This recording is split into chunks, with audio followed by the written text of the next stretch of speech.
All right, we're going to dive into cold outreach and the deal sourcing process. We're going to go through what it is, how it works, and how it can integrate in the broader system. To start out, we just need to get into what is outreach. So outreach is contacting an individual. It's so one-to-one, and then that is going to be one-to-one communication using phone, calling, or texting, and then email. You can also use direct messaging. So this would be on a platform like LinkedIn or Facebook. Now, with outreach, it boils down into two types of outreach. So the two types of outreach, we have warm outreach and we have cold outreach. So warm outreach is going to be reaching out to your network, referrals, or past clients. And cold outreach is going to be new leads who are not connected to you and they do not know you. And with both of these types of outreach, warm obviously has a limited reach and cold has an unlimited reach. And there is a caveat to the unlimited reach of cold. That is assuming that you know how to build a sufficient list and enrich that list and reach out to them at scale without getting blocked for spam, which is what we specialize in. All right, so now that we have gone through outreach, we're going to look into ways to generate seller leads. That seems to be what everybody's looking for these days. So with seller leads, there are really three ways to generate seller leads. One is going to be through your network. Another is going to be through outreach, and another is going to be through ads. And then we also have content, which we will put in the middle here. So the best systems that you have are going to integrate all four of these ways to generate seller leads. Ultimately, everything is going to funnel down into your network. So the role content plays here is content really accelerates everything, and you will get a drip of leads into your network from content. But really the value that content provides is when you reach out to someone, they have content to go and view and absorb and get a feel for your brand, who you are, why you're a good fit for them. And that is the same with ads. Someone goes and clicks on your social account when you're running an ad and they see no content, it's going to be tough to build trust. Whereas if they go and they can go and see 90 different reels on, say you're on Facebook or Instagram, thought leadership content on LinkedIn, that content is going to accelerate both of those mediums. Now, with outreach, you're going to go and get opt-ins, and people are going to go and get into your funnel and ultimately end up in your network. And that is the same way that ads will work in this case as well. But one of these reigns supreme. So I believe cold outreach, if you are to only focus on one of these two at the top of your funnel, cold outreach reigns supreme. Now, the reason why is because with cold outreach, one, it's easier to fully target and build your list because you have control over the exact companies that are going to be getting your messaging. And two, as you're running cold outreach, you're going to be collecting data. So it's silly to do a cold outreach campaign if you're not running that reach at scale. So if you're only going to reach out to 300 people, might as well not even run a campaign. If you're going to reach out to 1,000, ideally for us, 1,500 to 2,000 plus, that's kind of the floor for a campaign we're going to run, then you're in a good spot. You're going to gather some really good data and you're going to get some good opt-ins. With that data, by the time your campaign is run, generally a 3-month campaign is what we like to see. Because you can reach out to people multiple different times over a 3-month period. People have goldfish memories when it comes to outreach in their inbox. You're going to get data from that campaign of people who opted in, people who didn't opt in, people who you ended up listing, or companies you ended up buying. And then you can use all of that data to go and inform your ad strategy with a lookalike audience so that then your ads, you're going to be getting far better results on your advertising when you are using that outreach data to inform your ads. And then you can build a cycle here where, let's get a timeline going. All right, so that's month 1, 6, 9, and then 12. So when you are, 3 here, you're doing your first 3 months, you're running a cold email campaign, and you're gathering data, and you're getting some opt-ins. And then month 3, you have all of that data from your cold outreach campaign. Then you're going to start running ads to that lookalike audience. And then you're going to start another cold outreach campaign to a different market. So you're going to be having ads running and a cold outreach campaign running. And the number of leads here is going to be 1x. Number of leads here is going to be 2x. And then you're going to rinse and repeat. So you've already ran to that ICP or that market. So you're going to then add an arrow to indicate where that's going. You're going to then run another 3-month campaign, and that's going to be to the previous ICP that you just ran email for. And then ideally, for this to work well, you'll have 3 ICPs. Then this will be ICP 3. And then you're just going to continue. I'm just going to repeating. So for the first 3 months, you're not going to have any ads. First 3 months is just going to be email. And then subsequently, you're going to have email and ads running in parallel. Okay, so we've covered cold outreach being superior because of one, the data that you're able to gather early on. So now we're going to go into the second reason why cold outreach reigns supreme, and that is going to be intent. And that is going to be intent coming from you as the person going and reaching out, soliciting, looking for leads. So when you are running an ad campaign, when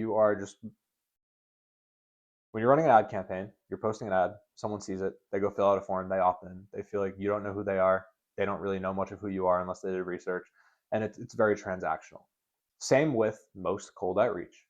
Honestly, most cold outreach is really bad. It takes us a long time to build trust with potential clients because of the amount of agencies that they've gotten burned by in the past. Now, it's because a lot of these agencies think that personalization equals first name, just adding in a first name variable, or company name. And that is not at all the case. Sorry about the smudging, I'm left-handed and gets all over. Okay, so personalization does not equal first name or company name. Personalization is showing that you have done some research and you understand their business and you're reaching out for a specific purpose. So the way that we do personalization at Axia is what we like to call 3-minute research. So what do we do with 3-minute research? So we have a team of AI agents, and these AI agents will go and grab specific data points on the company. So we're going to get years in business, we're going to get service, specialization, / core offer. We're going to get recent awards, we're going to get recent news, and we're going to go and grab their review sentiment. Now, what does this allow us to do? This allows us to customize our messaging and draft email copy that sticks. So instead of saying, hey Bob, I like what you're doing at Smith's Plumbing LLC, would you consider selling? We can then change our messaging to, hey Bob, congrats on winning that Best of Charlotte award last year. Notice that you've been in business for 27 years. Have you ever thought of what an exit looks like? One of those shows much more intent coming from your end, and that you understand their business and that you are reaching out with purpose, which ultimately helps you build trust, which is the biggest thing that is lacking in deal sourcing and outreach right now. Anybody can go and put together an email campaign, blast it out to a list of emails. It's going to feel really impersonal, and you're not going to build any trust. This is more difficult, takes more resources, it takes more time. And now an outreach campaign goes beyond the first message. There is much more within the life cycle of a campaign than the first touch. So this is message one.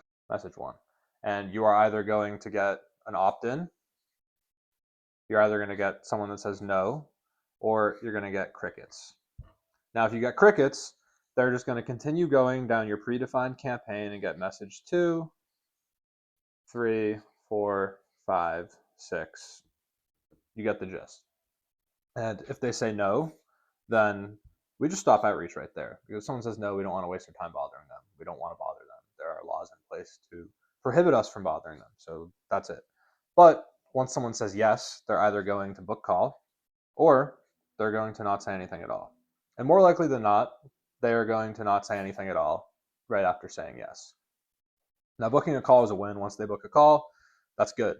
And with the call, they can either show or no show. So if they show, that's good. That's the end goal. That's what we do. We get people to show up to the calls. And then you can go and work on closing them, bring them through your funnel that way.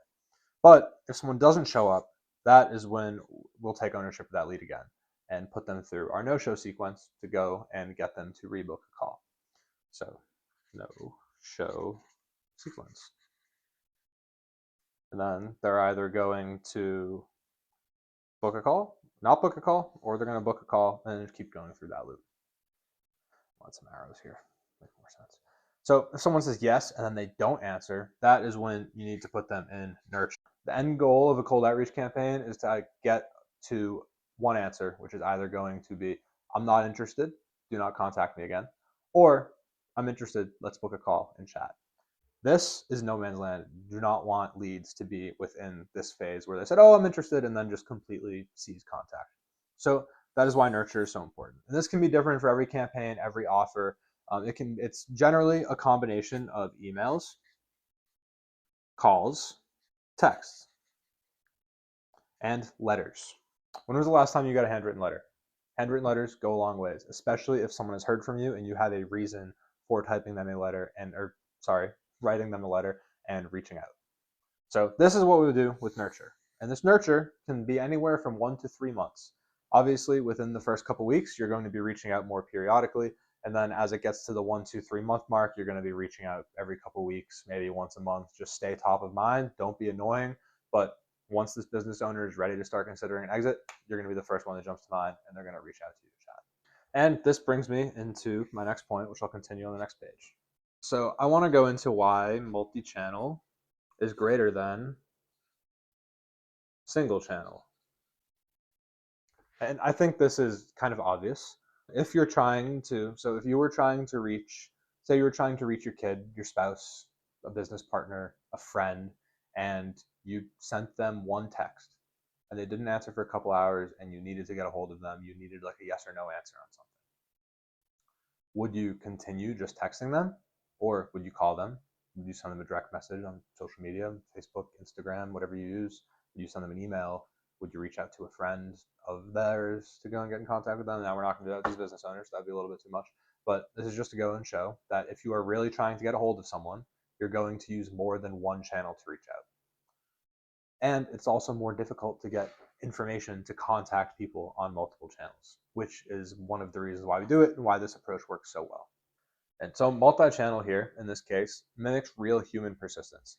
So if you send someone an email, if you send them only an email, that's easy. The amount of emails that I get every day that are from people who don't know me and probably don't even know they're reaching out to me, I'm just on some list they got, too many to even count. I'm sure you're in the same boat.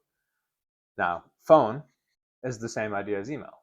The amount of spam calls that I get every day, side tangent, but never register a .us domain with your contact information because that is public and they are going to be calling you for months. Yeah, email, phone, both alone, they're impersonal. Text, that feels a little bit warmer than email and phone because there aren't many people that will send you a cold text out of the blue. One, because it's illegal, and two, because it's also just difficult to do. So text feels a little bit more personal. But in isolation, none of these really give me a warm and fuzzy feeling that someone's truly trying to reach out to me. Now, if you combine all of these together over a 12-week period, personalized messaging, what do you get? You get trust. And that is when you're going to get responses instead of people just saying opt out, stop, or some other not nice things. You're going to hear sounds interesting. You're going to hear thanks for the compliment. You're going to hear let's talk. You're tapping into their human instinct to be heard and be understood and be appreciated. We're generally complimenting their business for something awesome that they're doing, some award they're proud of. We've actually had people that we've reached out to about an award that they've recently won that they didn't even know about. So now when they're going and getting on the phone with our client, that is one of the warmest connections that you can get from cold outreach is informing someone about an award that they won a couple months ago that they didn't even know about. Like, could you imagine getting a call from someone that says, hey, congrats on this recent award? You've never heard of the award, and then they send you a link to the website where you are featured in that award? Nothing beats that. So at this point, you're probably thinking, okay, this is great. Cold outreach seems awesome, but how do I do it? This is a lot. I'm going to need a full team to go and put together the system for me. No, you don't, because Axia Growth exists. So I'm going to outline everything that is required from you if you're going to work with us. So one, define. Traditionally, ICP is ideal customer profile. This is going to be ideal company profile. And then two, you want to hear what two is? Show up to booked and, most importantly, qualified appointments. So we're going to book appointments directly on your calendar.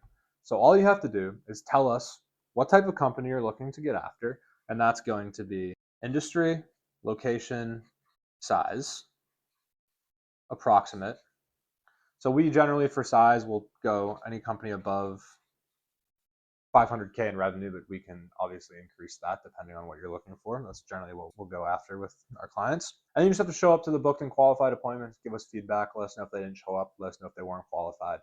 And that is it. That's how you work with us. So if you're interested in chatting about how this would work for you, getting a quote, seeing what it would look like to work with us, head to our website, axiagrowth.com. You can go book a call there. You can have a sales deck going over basically everything with our engagement. We have pricing in there too. I'm not going to gatekeep that from anybody. I'd rather be transparent. If you think it's too much, then don't book a call. You're saving our team time. Yeah, if you have any questions, send me an email. It's on our website. It's mike@axiagrowth.com. And appreciate you watching this all the way through. Hopefully we'll be talking soon about how we can boost your deal flow.